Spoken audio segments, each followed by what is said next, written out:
Joseph Frank Keaton nació en el vodevil, destinado a una vida de comedia física y actuación. Un incidente en su infancia definió su personalidad para siempre. Cuando era apenas un niño pequeño, de gira con el espectáculo de su familia, Los Dos Keaton, sufrió una espectacular caída por una escalera. No fue solo una pequeña caída, fue una caída completa, dando vueltas de cabeza, una caída impresionante que debería haber terminado en llanto y lesiones. En cambio, el pequeño simplemente se levantó, se sacudió el polvo y, según se dice, no derramó ni una sola lágrima. Entre los espectadores asombrados estaba el famoso escapista Harry Houdini, un amigo de la familia que a menudo viajaba con ellos. Asombrado por la resistencia del niño y la fuerza de la caída, Houdini exclamó de inmediato: «Eso sí que fue un verdadero golpe». Un término coloquial para una caída de alto impacto, el nombre se quedó de inmediato, forjando un vínculo irrompible entre el hombre y su personaje en pantalla. Una caída accidental presenciada por un maestro ilusionista lanzó una de las carreras más icónicas en la historia del cine, construida completamente sobre sobrevivir trucos físicos imposibles. Dado eso, la vida del chico podría haber sido algo diferente a una calamidad espectacular y perfectamente sincronizada. Esta es la historia de Buster Keaton, el gran rostro de piedra.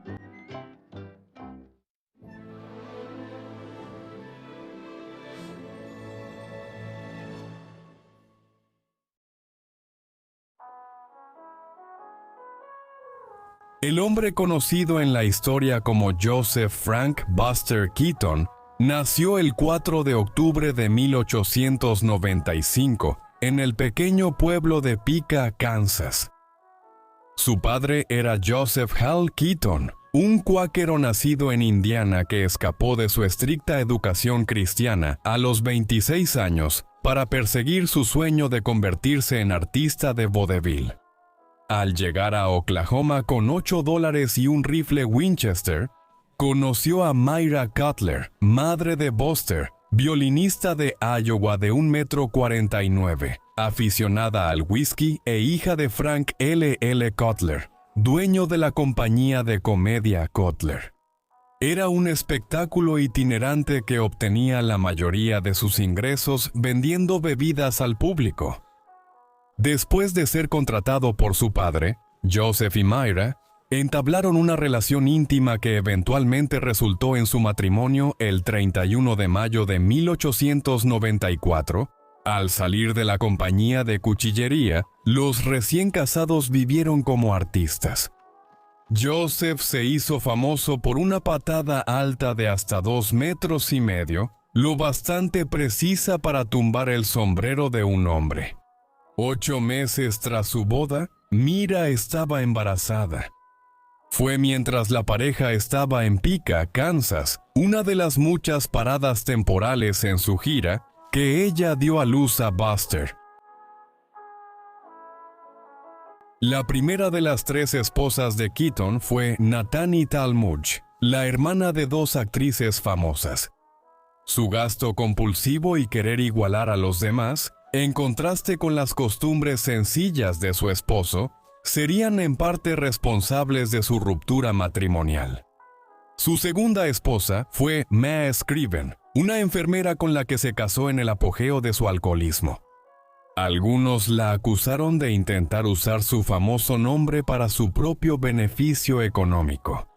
La tercera esposa de Keaton fue Eleanor Norris, quien, aunque era 23 años menor que él, según todos los relatos, fue una esposa leal y amorosa hasta sus últimos días. Su hermano, Harry Keaton, apodado Jingles por el ruido de sus juguetes, tuvo apariciones menores y no acreditadas en algunas películas de su hermano mayor. Su hermana era Louise Keaton, quien también apareció en algunas de las obras de Buster como actriz, y durante la filmación de Steamboat, Bill Jr. trabajó como doble de riesgo en las escenas de natación. Sus hijos Jimmy y Bobby Keaton crecieron mientras su padre estaba en Hollywood. La realeza lo adoró inmensamente durante toda su vida. Tras graduarse de la preparatoria, ambos ingresaron a la Guardia Costera en la Segunda Guerra Mundial. Bobby perdió un lóbulo de la oreja por un francotirador alemán en la guerra. Buster, de 1.68 metros, parecía delgado y ágil. Estas eran características que le servían mucho para las acrobacias peligrosas y temerarias que le gustaba realizar por su arte. Una de sus características más reconocibles, aparte de su icónica cara inexpresiva y seria, eran sus únicos sombreros planos tipo pork pie. Estos los hacía él mismo comprando sombreros fedora de fieltro Stetson, quitando el forro, hundiendo la copa y recortando y aplanando el ala. La personalidad exagerada de Buster en la pantalla no reflejaba al hombre real.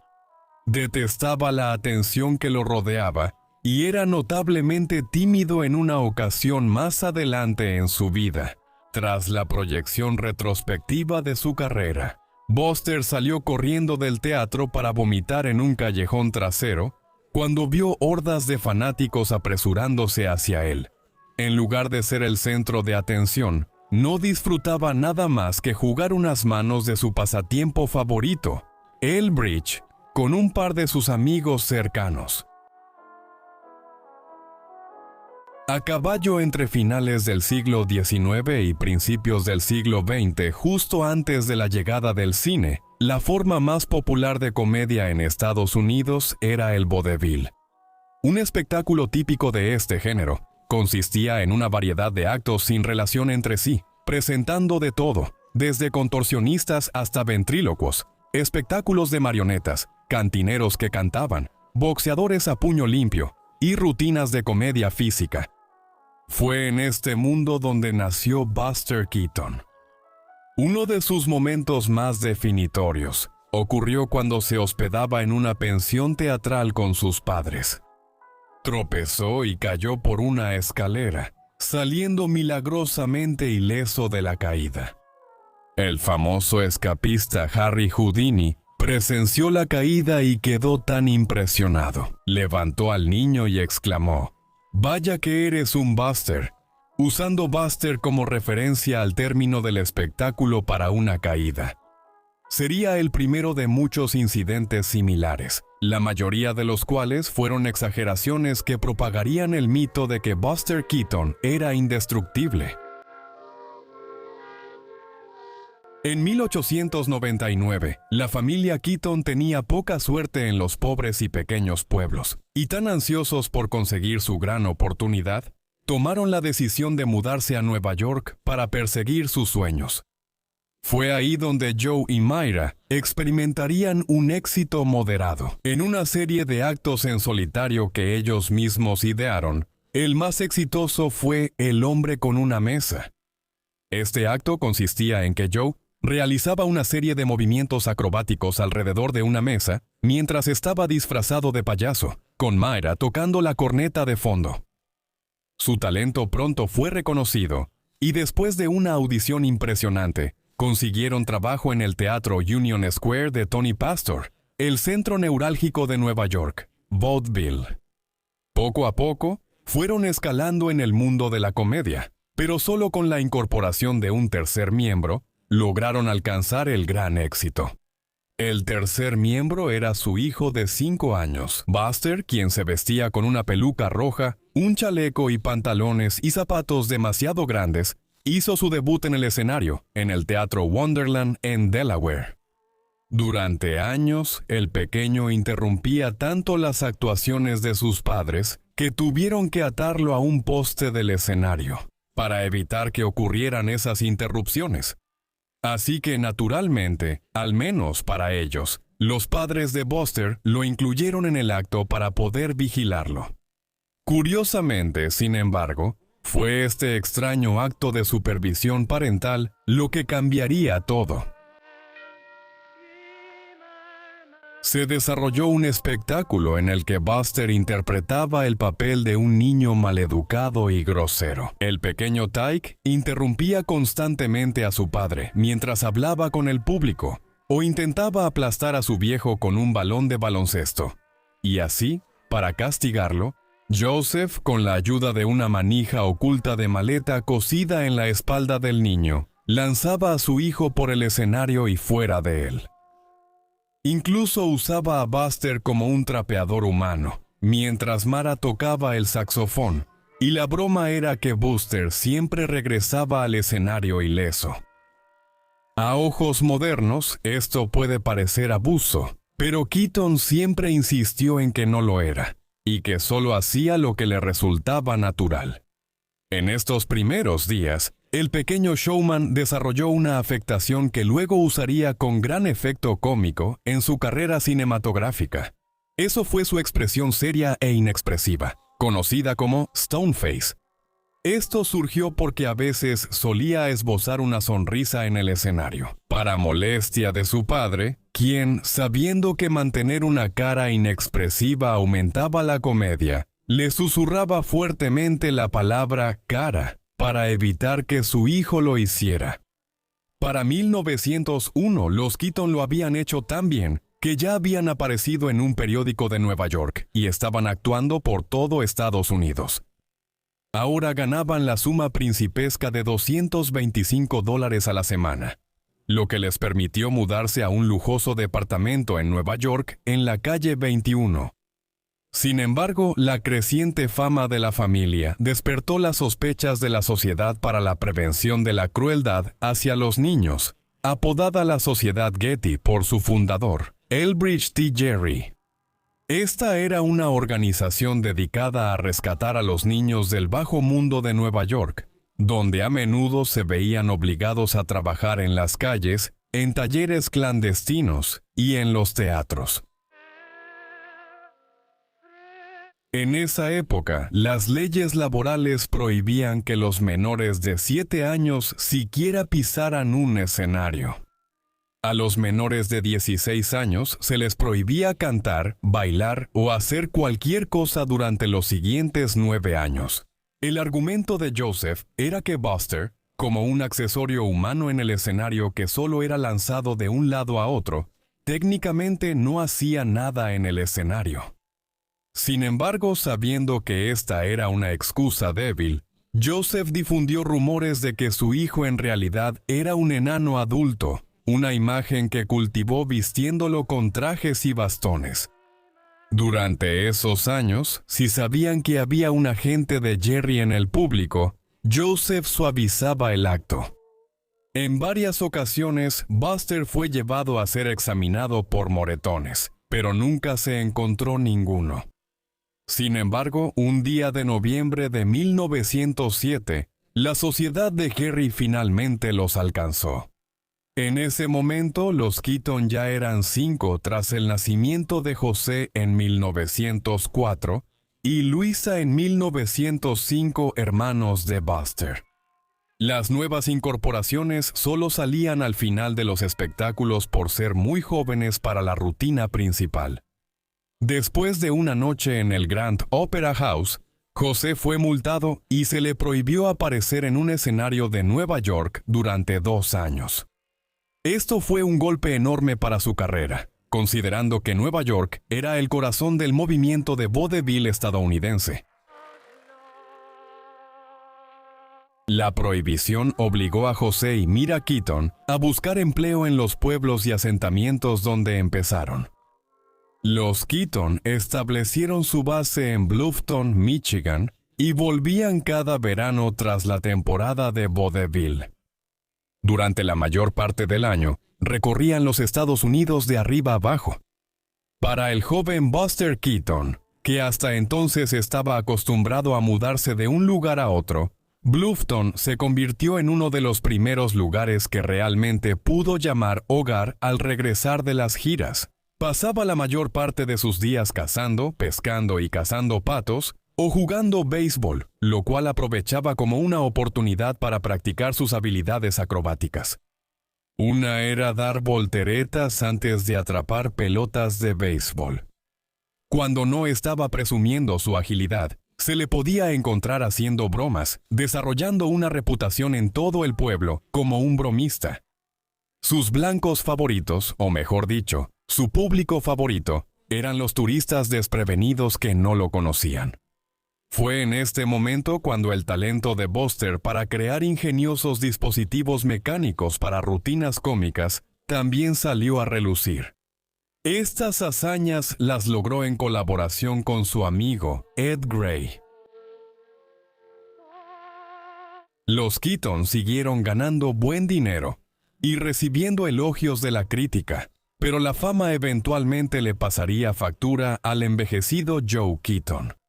Era un alcohólico cuya bebida empezaba a salirse de control cuando Buster se acercaba a la adultez. Durante arrebatos provocados por el alcohol, Joe usaba su clásica patada alta para golpear a cualquiera que lo enfadara, sin importar lo pequeño que fuera el supuesto agravio.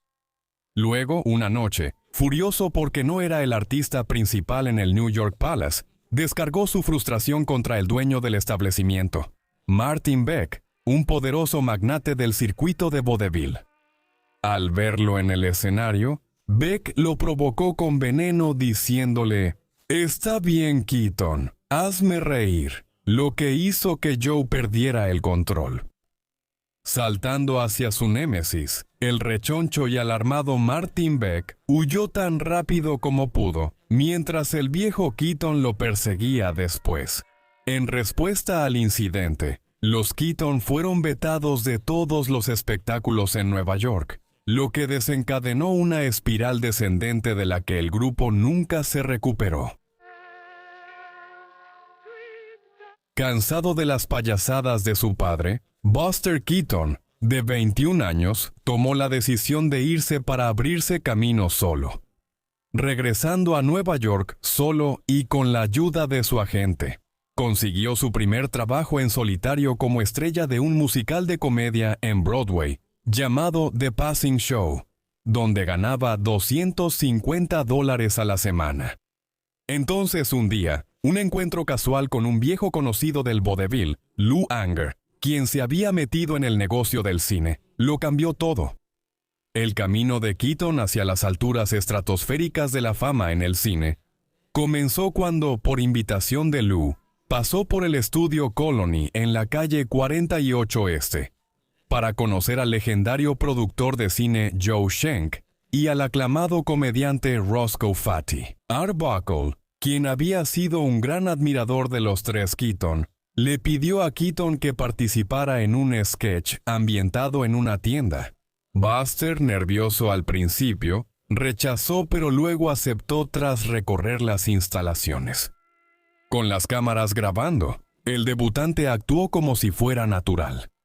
Elogió a su coprotagonista experimentado tropezando torpemente y de manera hilarante por el set, en una escena que termina con él haciendo una voltereta hacia atrás, fuera de cámara después de ser expulsado a la calle. Después de presenciar el talento del joven, Arbuckle lo contrató en ese momento para Comic Productions, en una sociedad de 3 años. Esto haría famoso a Buster Keaton en todos los hogares.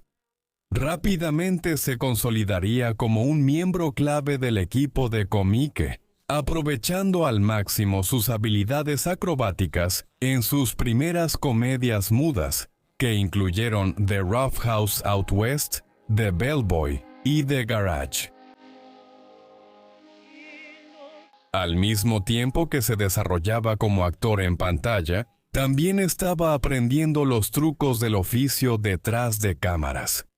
Esto fue gracias a Arbuckle, quien, siempre como mentor, lo guió durante el proceso de edición y filmación de cada producción. Y Keaton descubrió el poder de la cámara, una revelación. A los 6 meses de haber firmado, Keaton había aprendido tanto que dirigía cómodamente las escenas protagonizadas por Arbuckle. La pareja se había convertido en los mejores amigos después de trabajar juntos en varios proyectos. En 1918, el colectivo Comique dejó Nueva York para mudarse a Long Beach, California. Siguiendo a su hijo, los padres de Buster también se mudaron allí. Joe Keaton, quien al principio había sido escéptico sobre el nuevo medio del cine, eventualmente aparecería en 4 producciones. En el verano de 1918, la carrera de Keaton se puso en pausa por un corto tiempo tras la entrada de Estados Unidos en la Primera Guerra Mundial, ya que el deber nacional se convirtió en su prioridad más importante. Después de entrenar en Long Island, fue enviado a Francia, donde sirvió como criptógrafo del ejército, un trabajo que consistía en enviar mensajes y órdenes en código Morse. Durante todo su servicio, las condiciones frías y húmedas que soportó al acampar al aire libre le causaron una infección persistente en el oído. Nunca se recuperaría completamente de esto, y fue esta infección la que haría que el actor silencioso tuviera problemas de audición por el resto de sus días. En una ocasión, su discapacidad casi le cuesta la vida cuando regresaba de una partida de cartas. No respondió a los desafíos emitidos por un centinela de guardia. La vida de Buster solo se salvó cuando el fuerte clic de una bala cargándose lo obligó a gritar ¡Amigo!, justo a tiempo. Para cuando llegó el armisticio y el fin de las hostilidades, no solo había sido ascendido a cabo, sino que también tuvo la suerte de no haber pisado nunca una sola trinchera. Mientras las tropas estadounidenses esperaban su transporte de regreso a casa, Buster ofreció su talento a los Sunshine Players, la compañía de entretenimiento de su división. Sus actuaciones alargaron su estancia porque era tan popular entre los soldados que le ordenaron quedarse otros 4 meses para brindar entretenimiento.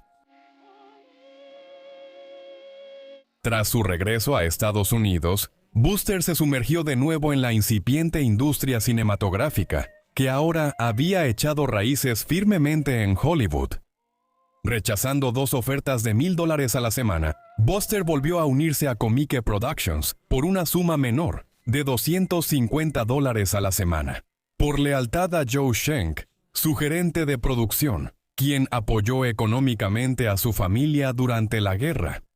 Trabajando 6 días a la semana, Keaton se dedicó una vez más a su oficio, hasta llegar a la película El Garage, que se estrenó en 1920 sería su última. Con Comique y Roscoe Fatty Arbuckle, el icónico dúo que seguía siendo el mejor de los amigos, se separaría cuando Roscoe expresó su deseo de dejar atrás la fórmula de comedia de 2 rollos para pasar a películas de comedia de mayor duración. Con la superestrella de Comique fuera, Joe Schenck ascendió a su coprotagonista. A finales de 1919, Keaton firmó un contrato que estipulaba que haría 8 comedias de 2 rollos al año como jefe creativo de la recién formada unidad de producción, Buster Keaton Producciones. Aquí se crearon grandes obras maestras de la comedia en la década de 1920. Con el contrato recién firmado, en enero, Keaton empezó a filmar La Señal Alta, su primer cortometraje de 2 rollos en su etapa independiente. Esta película marcó el tono de gran parte de su filmografía. Con su humor mecánico, Keaton continuaría construyendo sobre las bases mecánicas de la película. Estrenó una serie de cortometrajes aclamados entre 1920 y 1923. Inspirándose en un documental de 1919 de la Ford Motor Company sobre casas prefabricadas, en una semana, se burlaría implacablemente del optimismo industrial de principios de los años 20, haciendo que una pareja recién casada llegue a su nuevo hogar, solo para que descubran que en realidad era una casa en una caja que tendrían que armar ellos mismos, al estilo IKEA. Después de haber creado 5 películas en 1920, el siguiente año comenzó con la misma intensidad febril, con el estreno de Mala Suerte. Esta presentaba una maniobra temeraria en la que Buster realiza un salto desequilibrado hacia una piscina. Eso está cubierto con papel encerado para que parezca como si fuera una superficie sólida.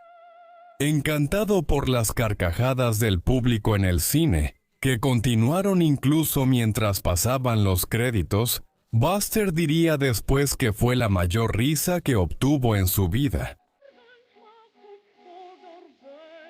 Sin embargo, la racha de éxitos de Buster se pondría en pausa temporalmente. Durante la filmación de La Casa Eléctrica, cayó 3 metros al suelo después de que su tobillo quedara atrapado y se rompiera en una escalera mecánica de utilería.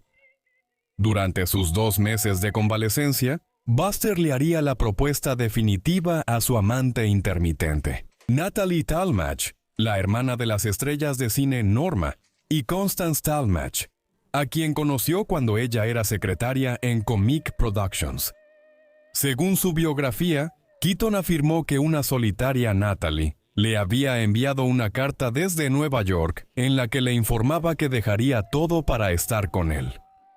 Esto lo llevó a viajar y casarse con su amada el 31 de mayo de 1921, en una ceremonia privada en Nueva York. La pareja tomó el tren de regreso a Los Ángeles al día siguiente para que Buster pudiera retomar su apretada agenda de trabajo. Después de 4 meses alejado de las filmaciones, inició su proyecto técnico más ambicioso hasta entonces. En la casa de juegos aparecen hasta 9 Buster a la vez, cada uno con diferente disfraz, y Drax salió en pantalla, con su carrera alcanzando alturas vertiginosas, y tras mudarse a una enorme mansión de 20 habitaciones con salón de baile, alberca, vecinos famosos y mayordomo personal, Buster se preparó para un nuevo capítulo con su esposa Natalie, quien estaba muy embarazada en la primavera de 1922. Esto fue más o menos al mismo tiempo en que una obra que muchos llamarían su obra maestra, Policías, estaba recorriendo las salas de cine. En una innovadora coreografía cinematográfica, es perseguido por cientos de policías después de encender su cigarrillo con la mecha encendida de una bomba, que luego lanza casualmente a un desfile policial. Tras este éxito profesional, Buster disfrutó de un triunfo personal con el nacimiento de su hijo, James Jimmy Talmadge Keaton, el 2 de junio de 1922. En 1923, al igual que su mentor Arbuckle, Keaton se alejó de las comedias de 2 rollos ya probadas y con limitaciones narrativas, y pasó a largometrajes que le daban más libertad para contar historias, terminando su era de 2 rollos con la bastante mediocre Love Nest, el resultado final de un aburrimiento creciente. Con este formato, negoció otro acuerdo que le exigiría crear 2 largometrajes al año. Este desarrollo reflejaba la migración de la industria, liderada por Charlie Chaplin y otros, hacia el nuevo tipo de realización cinematográfica. De forma similar a cuando se burló del documental sobre la casa prefabricada de Ford Motor en una semana, Buster Keaton comenzó su carrera en largometrajes burlándose de la película de 1916 Intolerancia, un estudio sobre la pobreza a lo largo de la historia en las 3 edades. Le dio la vuelta al paradigma al enfocarse en el amor en la Edad de Piedra, la época romana y la era moderna.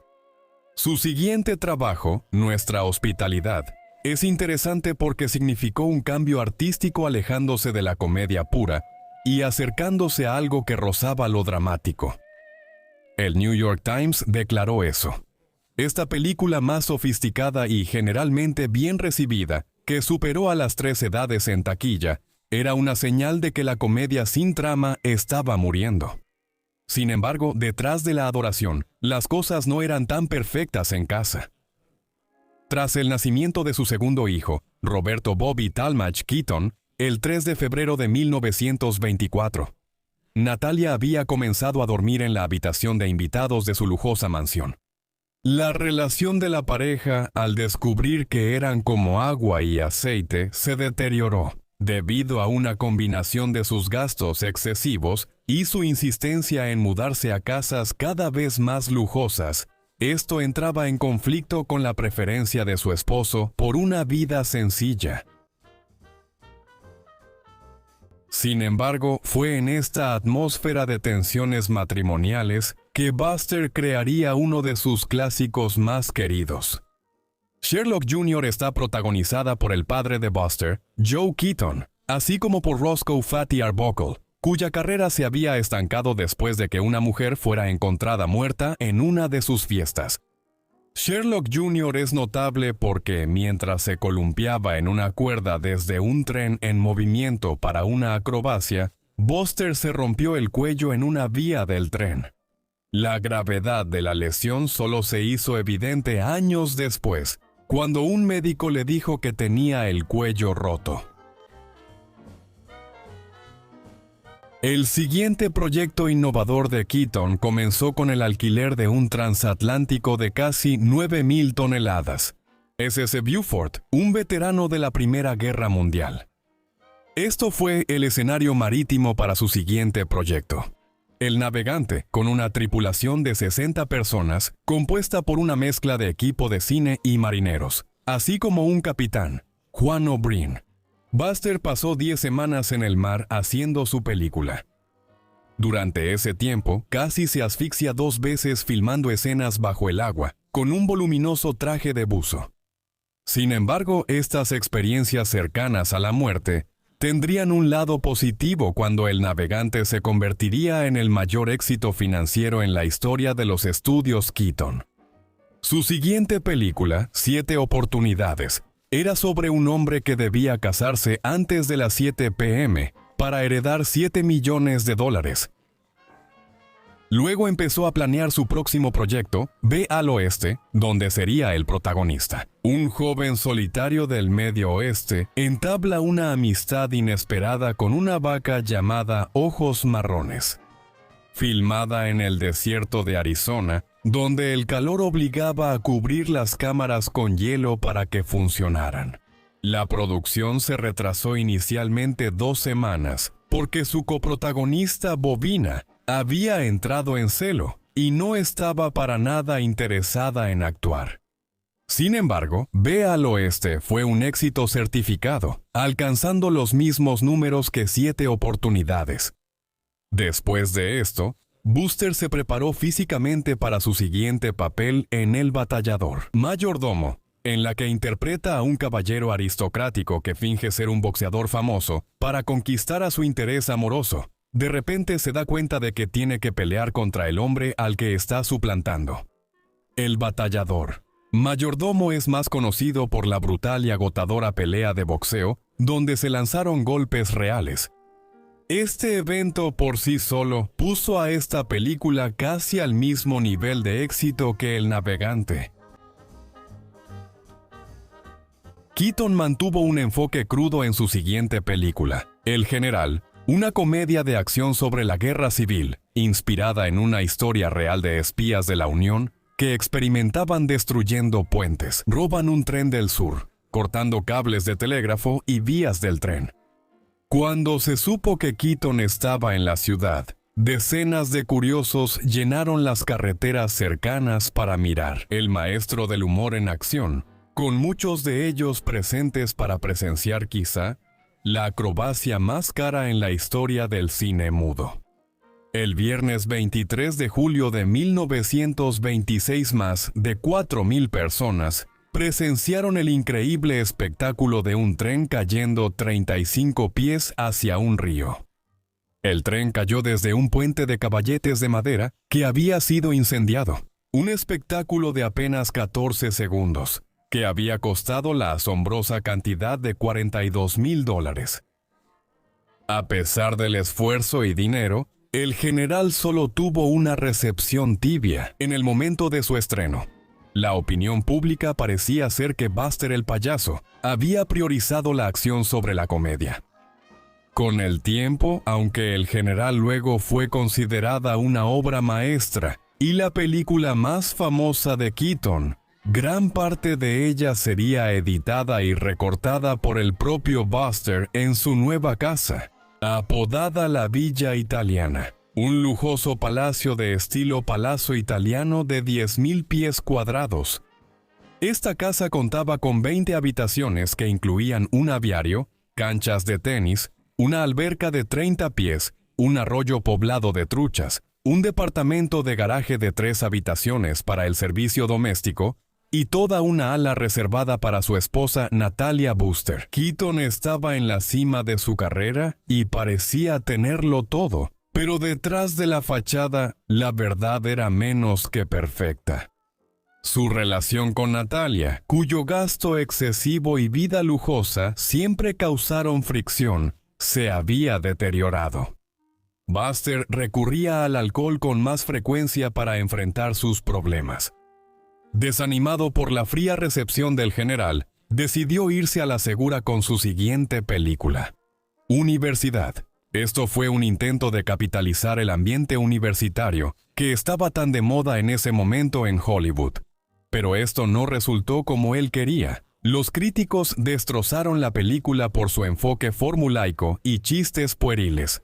Universidad fue, en todo sentido, un fracaso, lo cual hizo poco para disipar las nubes de tormenta que se acumulaban en su mente.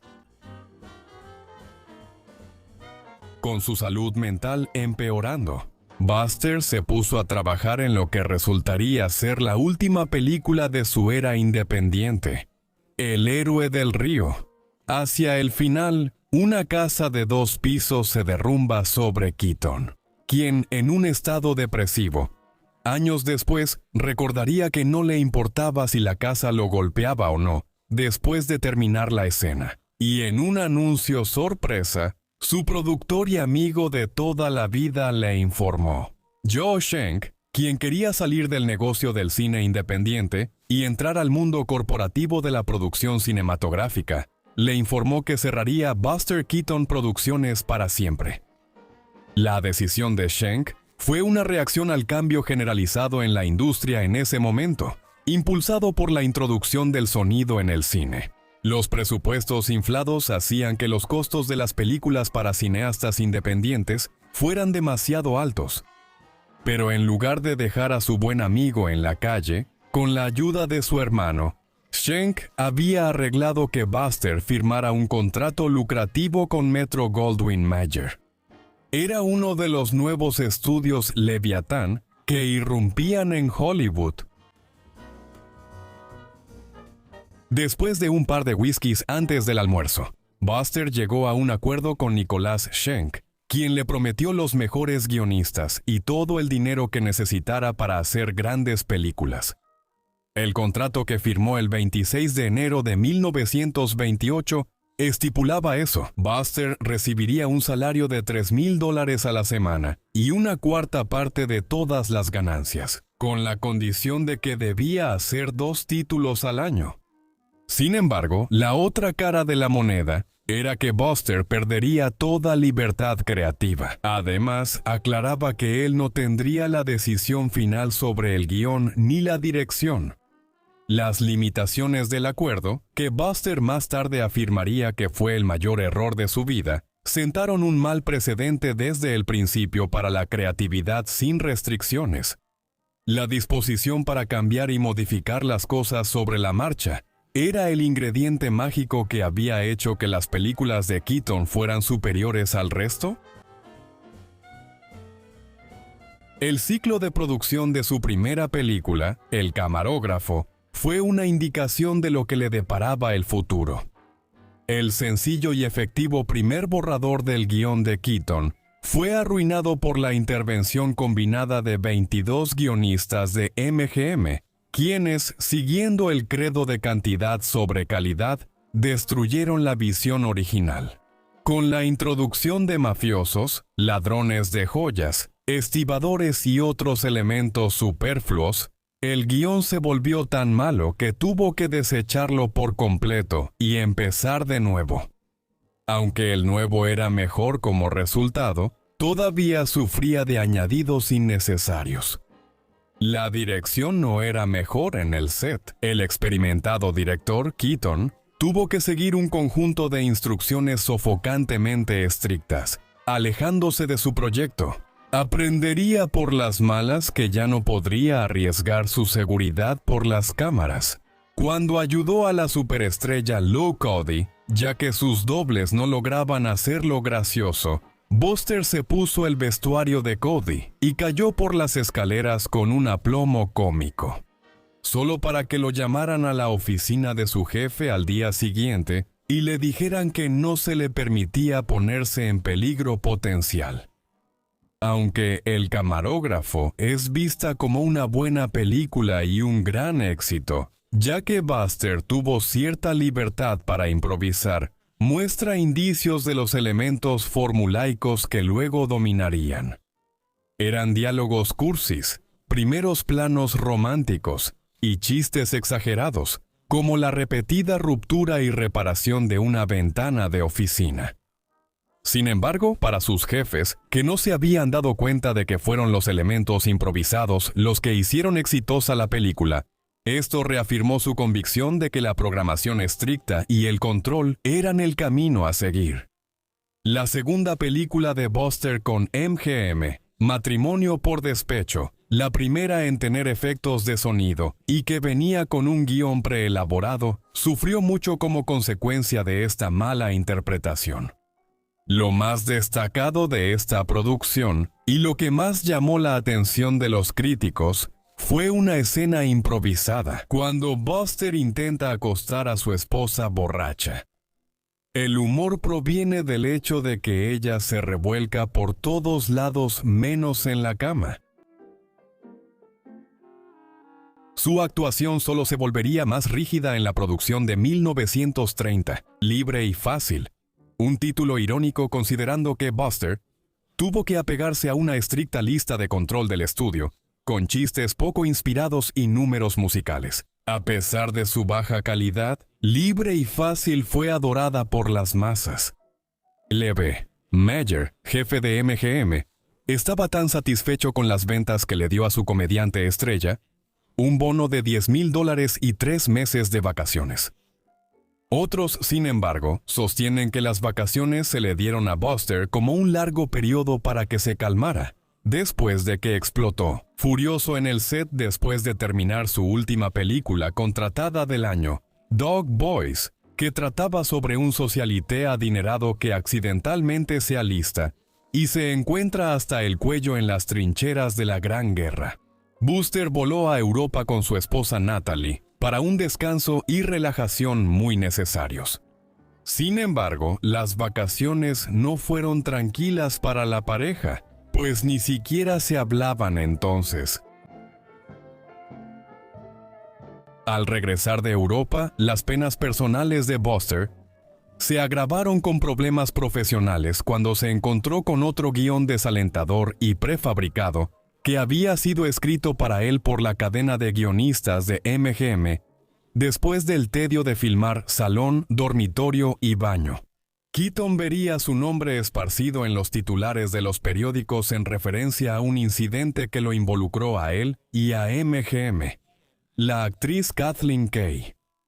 Kay lo había agredido físicamente y destruyó cosas en el bungalow de lujo propiedad de MGM, ubicado en las instalaciones del estudio donde él vivía. La versión oficial dada por el estudio fue que se trató de una apuesta amistosa, que salió mal, pero en realidad la pelea fue una disputa amorosa bastante violenta. Buster había empezado a tener múltiples aventuras debido al fracaso de su matrimonio con Natalie Talmadge, quien también hacía lo mismo. De vuelta en su lujosa villa italiana, la felicidad matrimonial había dado paso a una atmósfera tensa de excesivo consumo de alcohol y apuestas compulsivas. Por parte de Buster, Natalie, quien le dijo a su esposo que solo seguía con él porque los niños adoraban a su padre, lidiaba con el estrés de su relación en ruinas adornándose con las modas y estilos más recientes y costosos. En abril de 1932, las tensiones aumentaron aún más cuando Buster En contra de los deseos de Natalie, quien por su miedo a volar estaba aterrada ante la idea de que sus hijos subieran a un avión, voló con sus hijos Jimmy y Bobby a México para hospedarse en un resort propiedad de Joe Schenck. Cuando regresaron a San Diego, le quitaron a los niños y los llevaron en un coche de policía, ya que Natalie había reportado que sus hijos habían sido secuestrados por su padre en un intento desesperado de arreglar las cosas. Buster, que ya bebía una botella de whisky diaria, compró un yate de 5 habitaciones por $25,000 para su esposa y lo nombró Natalie. Entonces, un día de 1932, la verdadera Natalie sorprendió a su esposo portándose mal, dormido en una de las habitaciones junto a una mujer desnuda que recogió afuera de la oficina de MGM ese día. Esto sería la gota que derramó el vaso. Cuando le entregaron los papeles del divorcio, Keaton estaba tan devastado que ni siquiera contrató a un abogado para ayudarlo a aferrarse a su gran fortuna, ya que realmente, al borde de la desesperación, simplemente se había rendido. A pesar de tener derecho legalmente a la mitad, cedió y le dio absolutamente todo, incluida la villa italiana, todas sus propiedades, sus autos, el desafortunado yate, e incluso la custodia total de los niños, quienes cambiaron legalmente sus apellidos a Talmadge en los 2 años tras el divorcio. Consciente de su problema con la bebida tras la separación legal, MGM lo envió a rehabilitación en Arrowhead Springs, donde Buster conoció a una enfermera llamada May Scriven. Surgió una relación romántica, y en enero de 1933, impulsados por el alcohol, viajaron a Tijuana, México. Aquí se casaron, y Buster estaba tan borracho durante la ceremonia que ni siquiera lo recordaría.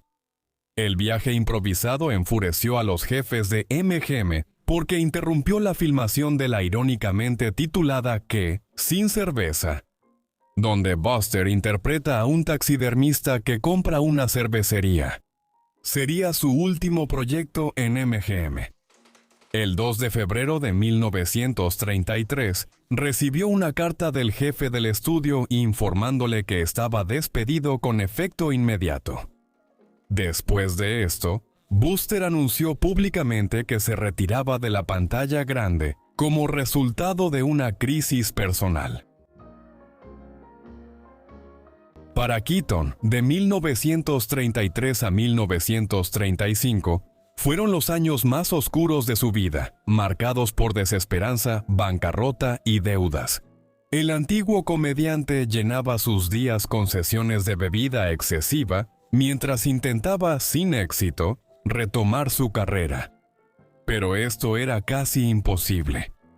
Su salida forzada de MGM prácticamente lo había puesto en una lista negra de todos los estudios de cine, que no querían lidiar con su comportamiento impredecible. Con el establecimiento de Hollywood habiéndose lavado las manos de él, un grupo de productores renegados que buscaban crear su propio estudio le llamó a Keaton. Y en mayo estaba en Florida, participando en una película llamada El Pescador. Al final, nada bueno saldría de su viaje al Estado del Sol. Durante ese viaje, se enteró de que su mentor, Roscoe Arbuckle, había muerto de un ataque al corazón. Mientras tanto, la incipiente productora que había apostado por él pronto colapsó, con las grandes ofertas de dinero prácticamente desaparecidas y deprimido por la muerte de su mejor amigo. Keaton dedicó mucho tiempo a cortometrajes de bajo presupuesto que le pagaban mucho menos que en su mejor época. Entre 1933 y 1937, protagonizó 16 cortometrajes de 2 rollos para un pequeño estudio llamado Educational Pictures, y le pagaban apenas $500 por cada uno. De vez en cuando, recibió trabajo en algunos largometrajes, lo que lo llevó a participar en películas como Le Roi des Champs-Élysées y The Invader. Sin embargo, ninguna de ellas sería particularmente memorable. Aprovechando el famoso nombre de su esposo, su esposa May abrió un salón de belleza llamado El Show de Belleza de Buster Keaton. Sin embargo, al igual que su matrimonio, no duraría.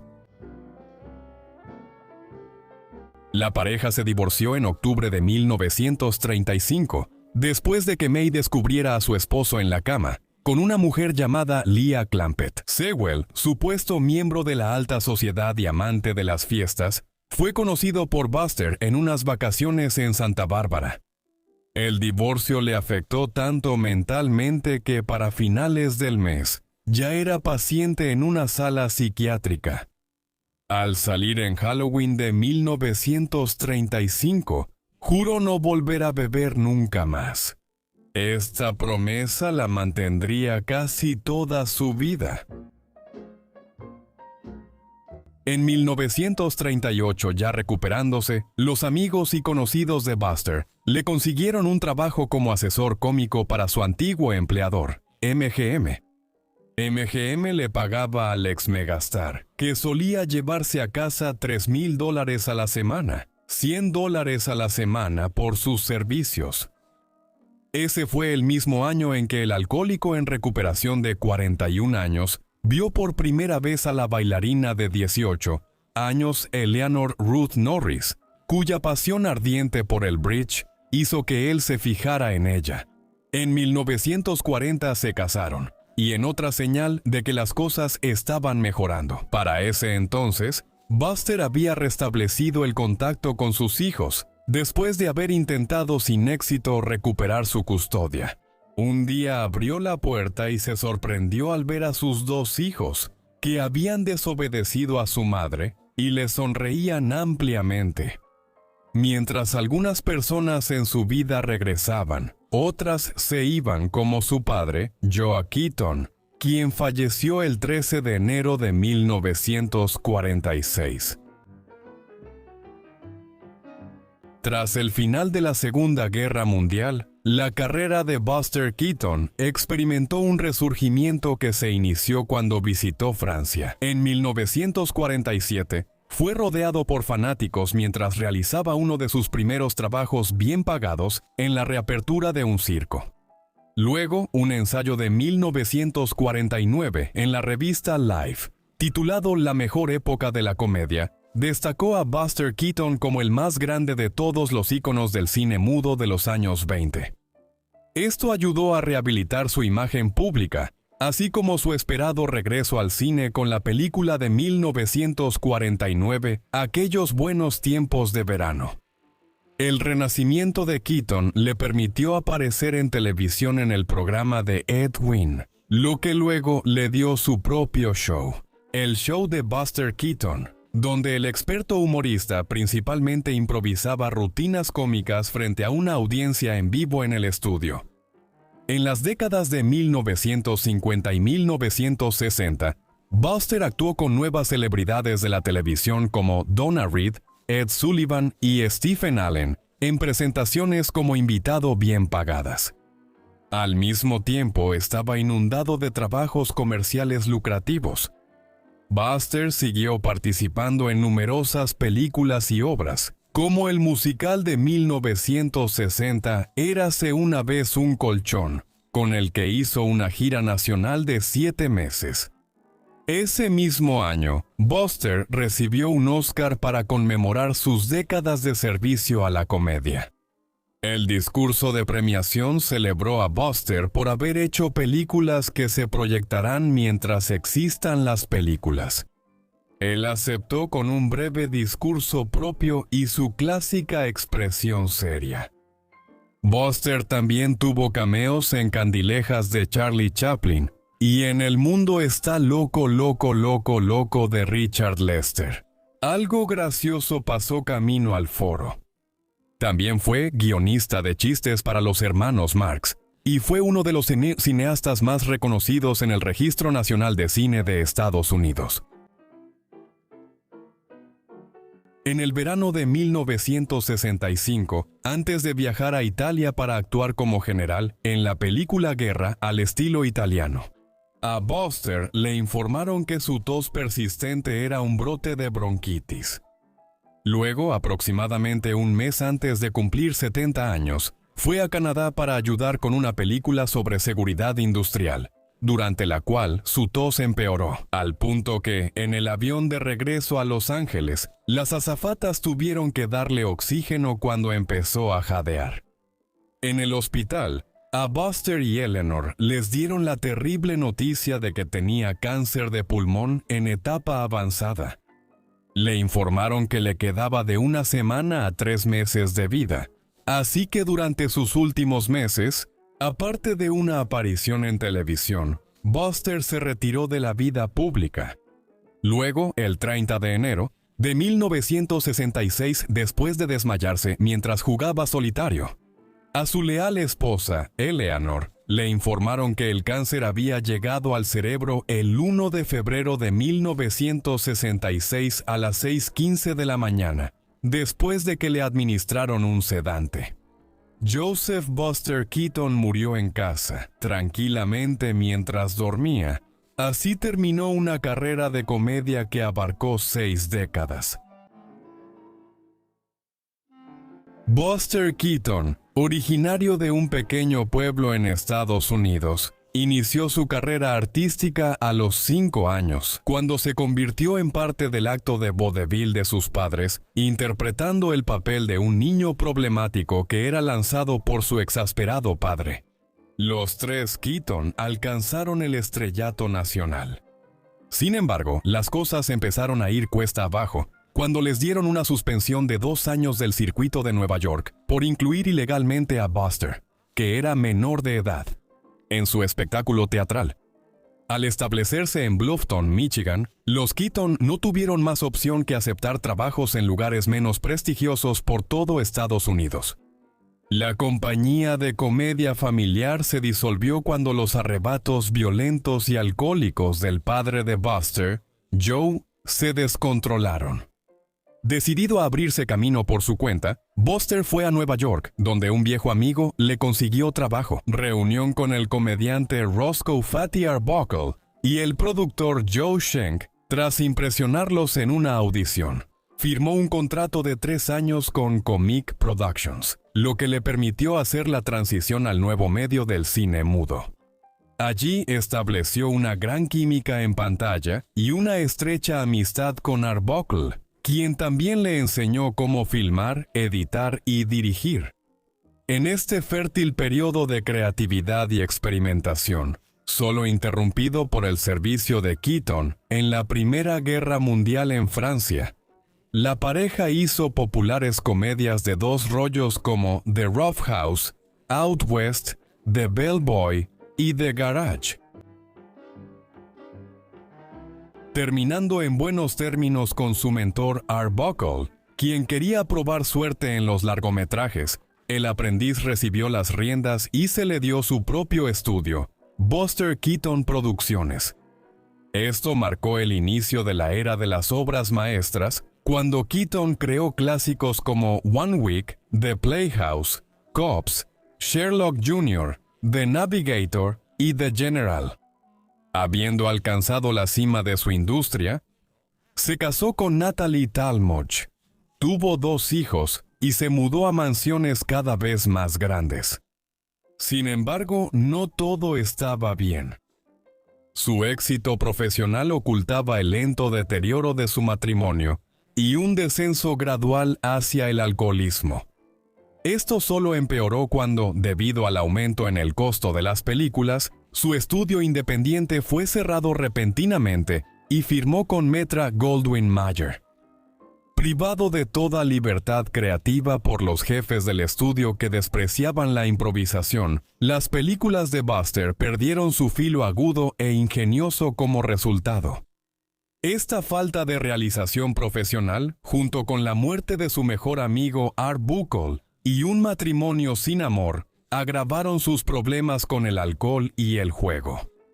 Entonces, un día, todo se vino abajo cuando lo sorprendieron en la cama con otra mujer.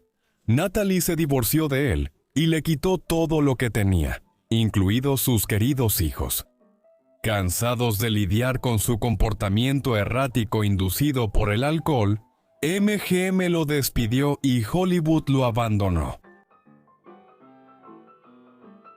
Desde 1933, un Buster roto que tuvo un breve y desafortunado matrimonio con su enfermera de rehabilitación, Mae Scriven, apareció en películas de segunda categoría en un intento de salvar su nombre.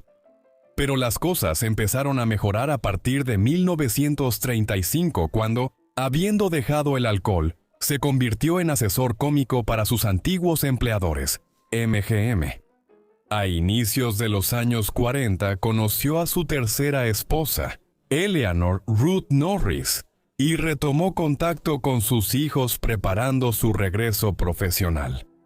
Tras la Segunda Guerra Mundial, la comedia muda de los años 20 volvió al ojo público, y Keaton fue rescatado del olvido.